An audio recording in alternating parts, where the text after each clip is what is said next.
कामदा एकादशी हिंदू धर्म का एक प्रमुख त्योहार है जो प्रतिवर्ष चैत्र माह के कृष्ण पक्ष की एकादशी को मनाया जाता है। मनोकामना पूर्ति के कारण इस एकादशी को कामदा एकादशी के नाम से जाना जाता है। यह त्योहार विभिन्न नामों से जाना जाता है, जैसे कामद एकादशी, फलदा एकादशी, पाप मोचनी एकादशी और चैत्र शुक्ल एकादशी। पौराणिक मान्यताओं के अनुसार सुहागन स्त्रियां यदि कामदा एकादशी का तो वह अखंड सौभाग्यवती रहती हैं। कामदा एकादशी का व्रत करने से व्यक्ति की गुप्त इच्छाएं पूर्ण होती हैं और घर में सुख शांति बनी रहती है। साथ ही यह दिन मोक्ष प्राप्ति के लिए सबसे उपयुक्त दिन। इस दिन दान धर्म करना अत्यंत शुभ माना जाता है। जो लोग इस दिन अन्न दान करते हैं ताकि उन लोगों को भी खाने का सामान मिल सके जो गरीबी से ग्रस्त हैं और भूख से मर रहे हैं। पद्म पुराण के अनुसार इस दिन व्रत तथा विधि पूर्वक भगवान विष्णु की उपासना करने से प्रेत योनि से मुक्ति मिलती है तथा सभी पाप नष्ट हो जाते हैं। मान्यता अनुसार जितना पुण्य कन्यादान और हजारों वर्षों की तपस्या से तथा स्वर्ण दान से मिलता है, उससे अधिक पुण्य एकमात्र कामदा एकादशी का व्रत करने से मिलता है। हिंदू पंचांग के अनुसार इस साल चैत्र माह के कृष्ण पक्ष की एकादशी तिथि की शुरुआत 7 अप्रैल 2025 को रात्रि 8 बजे होगी। वहीं इस तिथि का समापन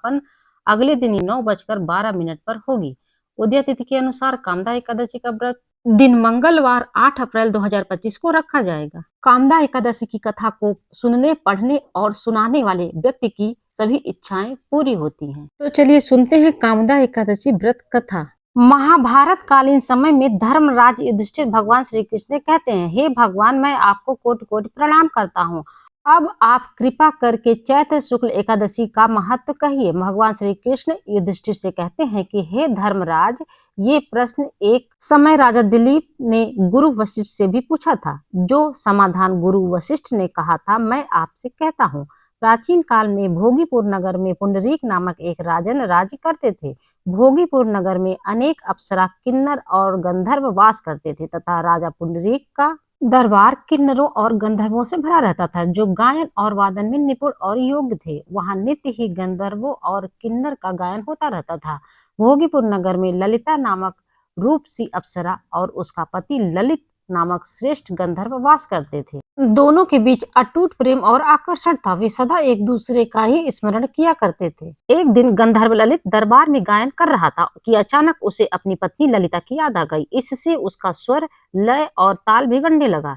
इस त्रुटि को कर्कट नामक नाग ने ज्ञात कर लिया और यह बात राजा पुंडरीक को बता दी।